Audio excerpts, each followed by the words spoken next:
എല്ലാവർക്കും നമസ്കാരം. പ്രാർത്ഥനാസ് വേൾഡിലേക്ക് സ്വാഗതം. അപ്പോൾ കുറേ ദിവസമായി നമ്മൾ വീഡിയോ ഇട്ടിട്ട് അപ്പോൾ ഞാൻ എന്തായാലും ഇന്ന് വന്നിട്ടുള്ളത് വളരെ പെട്ടെന്ന് 5 മിനിറ്റ് കൊണ്ട് തയ്യാറാക്കി എടുക്കാൻ പറ്റിയിട്ടുള്ള ഒരു ഈവനിങ് സ്നാക്കിൻ്റെ റെസിപ്പി ആയിട്ടാണ്. അപ്പോൾ ഗോതമ്പ് പൊടി വെച്ചിട്ടാണ് നമ്മളിത് തയ്യാറാക്കുന്നത്. അപ്പോൾ നമ്മൾ ചായയൊക്കെ വെച്ചിട്ട് അത് തിളയ്ക്കുന്ന സമയം കൊണ്ട് ഉണ്ടാക്കാമെന്നൊക്കെ പറയില്ലേ, അത്രയ്ക്കും ടൈം മതി ഉണ്ടാക്കാനായിട്ട്. അങ്ങനെ ബാറ്റർ ഉണ്ടാക്കിയിട്ട് നമ്മൾ റെസ്റ്റ് ചെയ്യാൻ വെക്കേണ്ട ആവശ്യമൊന്നുമില്ല. സൂപ്പർ ടേസ്റ്റുമാണ്. അപ്പോൾ എല്ലാവരും ഇത് ട്രൈ ചെയ്ത് നോക്കണം കേട്ടോ. എന്നിട്ട് ഫീഡ്ബാക്ക് പറയാൻ മറക്കരുത്. അപ്പോൾ നമുക്ക് ഇന്നത്തെ വീഡിയോ തുടങ്ങാം. അപ്പോൾ ഇത് ഉണ്ടാക്കാനായിട്ട് ഞാൻ ഇതുപോലെ ഒരു പാത്രം എടുത്തിട്ടുണ്ട്. എന്നിട്ട് അതിലേക്ക് 1 ഗ്ലാസ് ഗോതമ്പ് പൊടി ഇട്ട് കൊടുക്കുകയാണ് കേട്ടോ. അപ്പോൾ ആവറേജ് വലുപ്പമുള്ള ഒരു ഗ്ലാസ്സിൽ 1 ഗ്ലാസ് ഗോതമ്പ് പൊടി എടുക്കുക.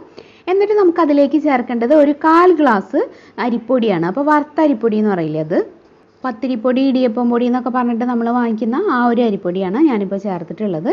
ഇനി എന്താണ് ഇതിലേക്ക് ചേർക്കേണ്ടതെന്ന് വെച്ചാൽ ഒരു വലിയ സവോള നന്നായിട്ട് ചെറുതായിട്ട് അരിഞ്ഞത് കേട്ടോ. അപ്പോൾ പറ്റുന്ന പോലെ അരിയുക. ഞാനിപ്പോൾ ഇത് ഈ ഒരു ചോപ്പറിലിട്ടിട്ട് നന്നായിട്ടൊന്ന് തിരിച്ചെടുത്തതാണ്.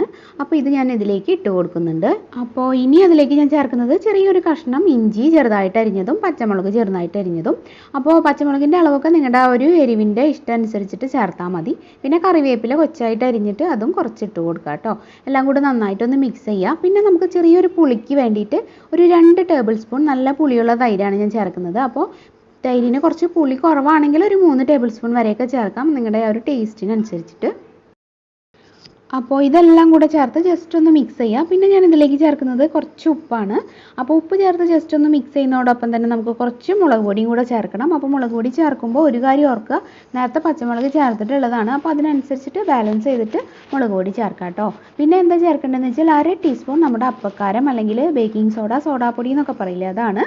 അപ്പോൾ നമ്മൾ പെട്ടെന്ന് ഉണ്ടാക്കുന്ന ഒരു സ്നാക്ക് ആയതുകൊണ്ട് തന്നെ നന്നായിട്ട് പൊന്തി വരാനും നല്ല സോഫ്റ്റൊക്കെ ആവാനാണ് നമ്മൾ ഈ ഒരു ബേക്കിംഗ് സോഡയും കൂടി ഇതിൽ ആഡ് ചെയ്യുന്നത്. അപ്പോൾ ഇതെന്താ ചെയ്യേണ്ടതെന്ന് വെച്ചാൽ ഇനി എല്ലാം കൂടി ലേശം വെള്ളം ഒഴിച്ചിട്ട് ഒരു ചെറിയൊരു കുഴഞ്ഞ രീതിക്ക് ഒന്ന് മിക്സ് ചെയ്തെടുക്കണം.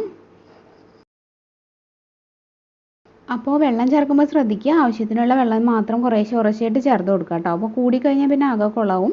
അതുകൊണ്ട് നമ്മൾ ശ്രദ്ധിച്ചിട്ട് മാത്രം വെള്ളം ആഡ് ചെയ്തുകൊണ്ടിരിക്കുക. എന്നിട്ട് നമുക്ക് അതിൻ്റെ ഒരു ആവശ്യത്തിനുള്ള ചെറിയൊരു ലൂസായിട്ടുള്ള ഒരു കൺസിസ്റ്റൻസിയിലാണ് നമുക്ക് കിട്ടേണ്ടത്.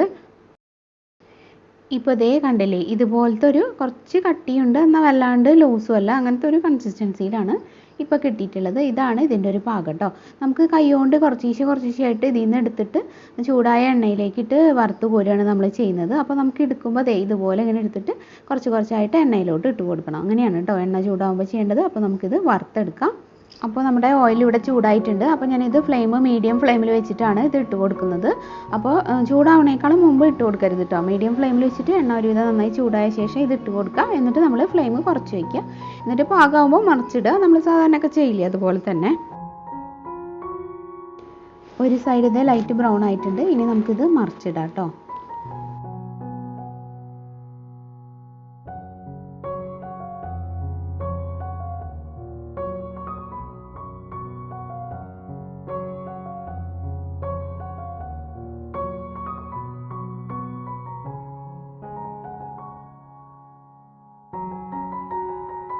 അപ്പോൾ കണ്ടില്ലേ, പുറത്ത് നല്ല മൊരിഞ്ഞിട്ടും ഉള്ളിൽ നല്ല സോഫ്റ്റ് ആയിട്ടുള്ള ഈ ഒരു ഈവനിങ് സ്നാക്ക് എല്ലാവരും ട്രൈ ചെയ്ത് നോക്കാം കേട്ടോ. എന്നിട്ട് അഭിപ്രായങ്ങളൊക്കെ അറിയിക്കുക. ഇന്നത്തെ ഈ ഒരു കൊച്ചു വീഡിയോ എല്ലാവർക്കും ഇഷ്ടമായെന്ന് വിചാരിക്കുന്നു. എല്ലാവരും ട്രൈ ചെയ്ത് നോക്കണം.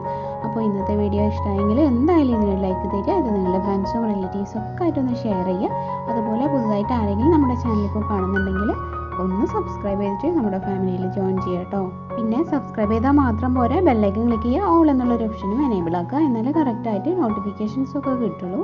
പിന്നെ എന്താണെന്ന് വെച്ചാൽ നിങ്ങൾ ഫേസ്ബുക്ക് യൂസ് ചെയ്യുന്നവരാണെങ്കിൽ പ്രാർത്ഥനാസ് ഫുഡ് ആൻഡ് ക്രാഫ്റ്റിൻ്റെ ഫേസ്ബുക്ക് പേജ് ഒന്ന് ലൈക്ക് ചെയ്തിട്ട് ഫോളോ ചെയ്യുക കേട്ടോ. ഈ ഒരു ചാനലിന് ഫേസ്ബുക്ക് പേജ് ഞാൻ ഇതുവരെ ക്രിയേറ്റ് ചെയ്തിട്ടില്ല, അതുകൊണ്ടാണ് ഫുഡ് ആൻഡ് ക്രാഫ്റ്റിൻ്റെ കാര്യം പറഞ്ഞത്. എല്ലാവരും ചെയ്യുന്നു വിചാരിക്കുന്നു.